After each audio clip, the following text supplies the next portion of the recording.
She announced, "My ex read my heart better than you ever will." Loud enough for everyone to hear. I just said, "Then go find him," and walked out.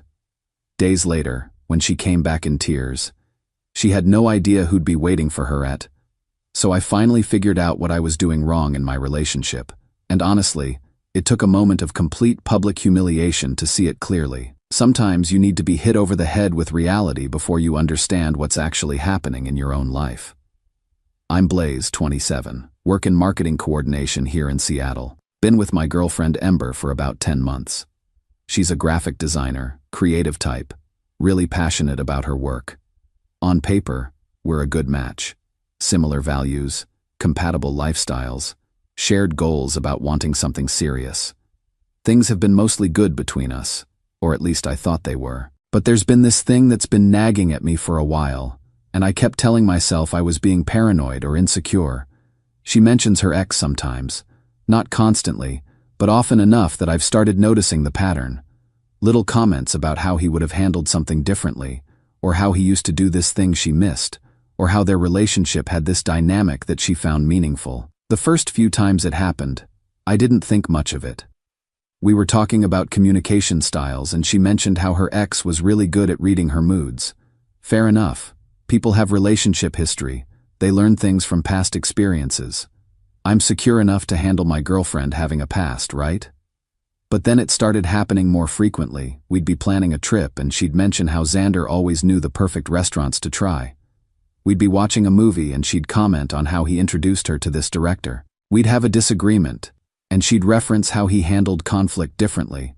Each individual comment seemed harmless, but collectively, they started forming this picture of someone who was still emotionally invested in a relationship that ended 2 years ago.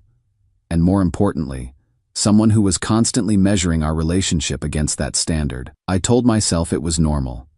People have relationship history, they compare experiences, whatever. I'm secure enough to handle my girlfriend having a past. Except apparently I'm not as secure as I thought I was, because this shit was starting to eat at me. The thing is, I couldn't figure out how to address it without sounding jealous or controlling. What was I supposed to say? Stop mentioning your ex? That feels petty. I don't like when you compare me to him? That feels insecure. So I just absorbed it. Tried to be understanding. Tried to be the bigger person. Last weekend we were at our friend River's birthday party. Good crowd, people I like. Relaxed atmosphere. Everyone's a few drinks in, having those deeper conversations that happen when you're comfortable and slightly buzzed. Someone brings up communication in relationships. How different people express love, how to navigate conflict, that kind of thing. I actually thought it was a good topic. Ember and I had been having some minor communication issues lately.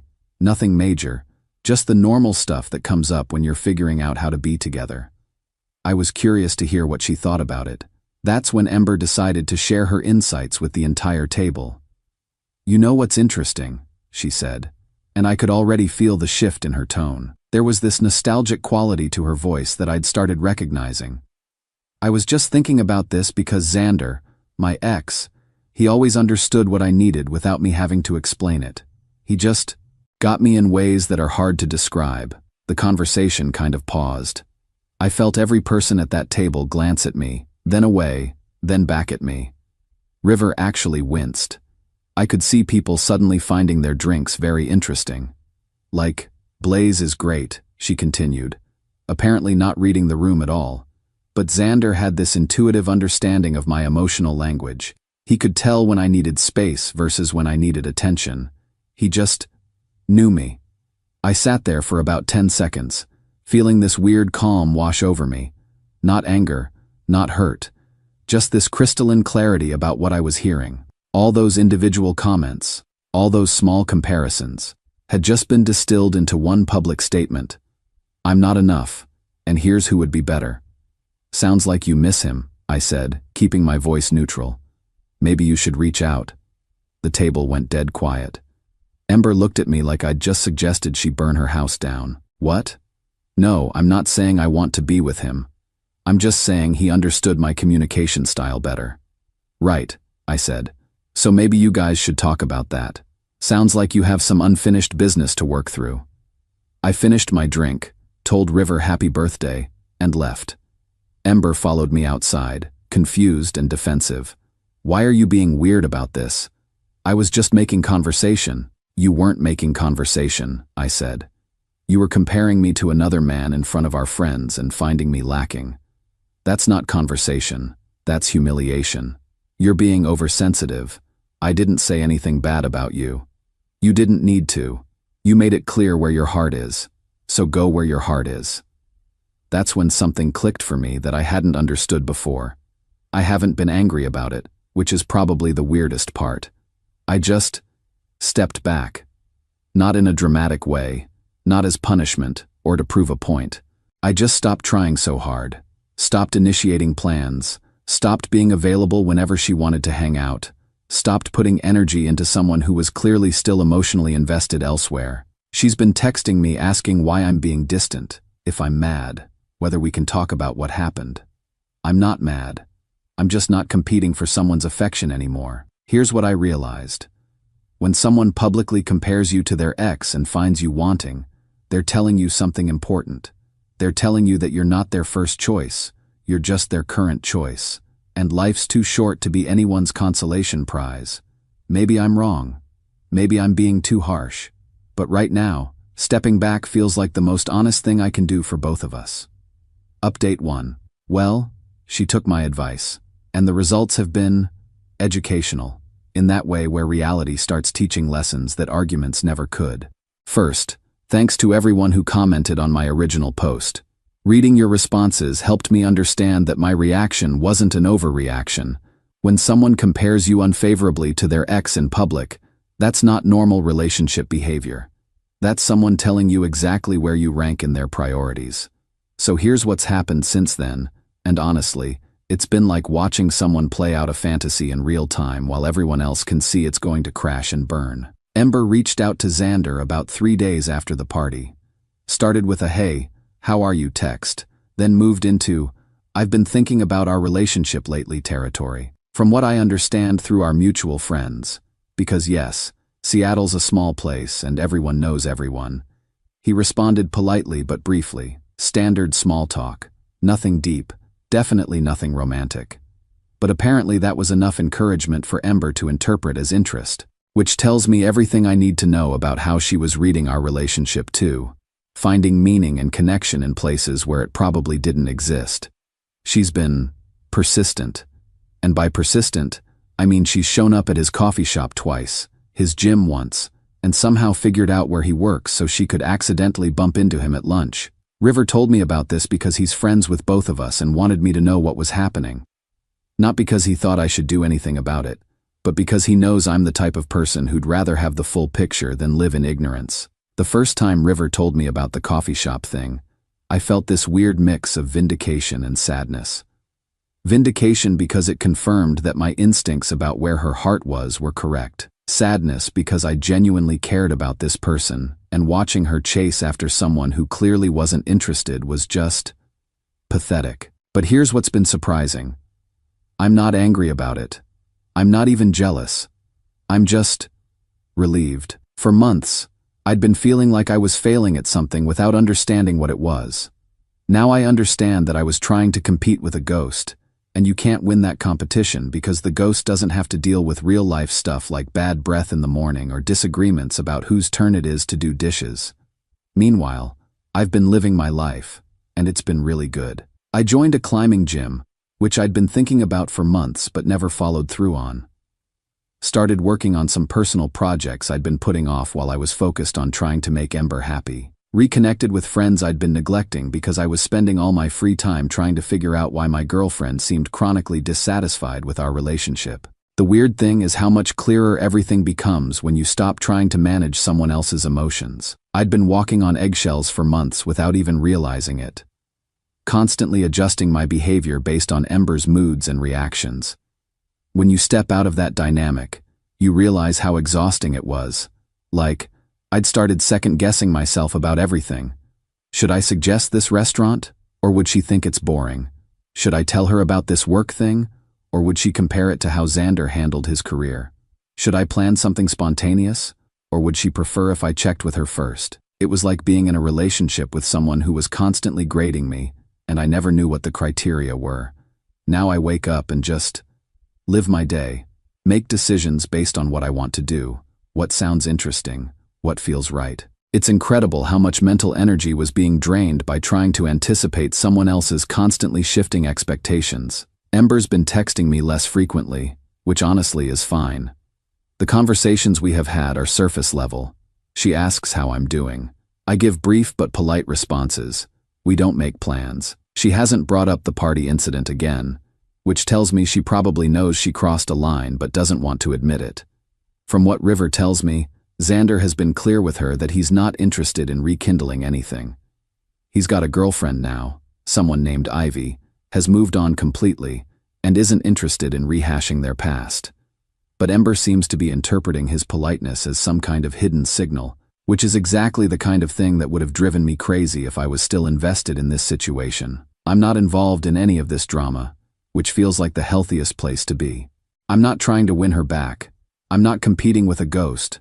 I'm not trying to prove my worth to someone who's made it clear they're comparing me to someone else. Some people have asked if I miss her. Honestly, I miss the good parts of what we had. The Sunday morning coffee runs, the way she'd get excited about her design projects, how she could make me laugh when she wasn't being nostalgic about her past.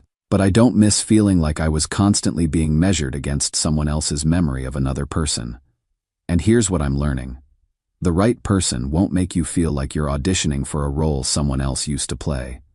They'll just be grateful to have you, the way you are, without needing you to prove that you're better than whoever came before. Update 2. So remember how I said reality has a way of teaching lessons that arguments never could? Well, reality just delivered a masterclass to Ember, and honestly, watching it happen has been both satisfying and kind of sad. Xander finally had enough of Ember's coincidental encounters, and told her directly that he's not interested in reconnecting. Not as friends, not as anything. He's in a serious relationship with someone named Ivy, he's moved on completely, and he'd appreciate it if Ember would respect that and stop showing up places where he's trying to live his life. According to River, who got this from Willow, Ember's roommate, the conversation was polite but absolutely final. Xander essentially said that their relationship ended 2 years ago for good reasons. He's not nostalgic about it, and he has no interest in revisiting that chapter of his life. Apparently he was kind but firm, the way you'd talk to someone who was clearly misunderstanding the situation. Here's the part that really put everything in perspective for me. Willow finally told Ember why Xander actually broke up with her back then. Turns out it wasn't this mutual, amicable thing that Ember had been describing to people. He ended it because he found her exhausting, clingy, dramatic, and constantly creating problems that didn't need to exist. The intuitive understanding she'd been romanticizing, he told Willow it was actually him walking on eggshells trying to manage her moods and reactions. Sound familiar? That's literally the same dynamic I'd been experiencing without realizing it. So Ember spent 6 weeks chasing after a relationship that never existed in the form she remembered it. She'd constructed this entire fantasy about how perfect they were together, when in reality, he'd been struggling with the exact same issues that had been making our relationship feel so difficult. I'm not going to lie. There was definitely a moment of vindication when I heard this. All those times she'd made me feel like I was failing at something, like I wasn't intuitive enough or understanding enough, turned out to be her projecting this idealized version of a relationship that had actually been just as problematic as ours. But mostly, I just felt sad for her. Not in a condescending way, but genuinely sad. She'd spent months comparing our real relationship to a fantasy, and now she was realizing that the fantasy had been built on completely false memories. She called me last night, crying, wanting to talk about everything. I almost didn't answer, but something made me pick up. Maybe curiosity, maybe residual care for someone I'd genuinely loved for almost a year. She admitted that she'd made a huge mistake, that she'd idealized her past and taken our present for granted. She asked if we could start over, if I'd be willing to work through this together. She said she understood now what she'd lost. I realize what I had with you was real, and what I thought I had with him was just fantasy, she said through tears. I threw away something good for something that was never actually good to begin with. I told her I appreciated the apology, and I genuinely did. It takes courage to admit you've been wrong about something that fundamental.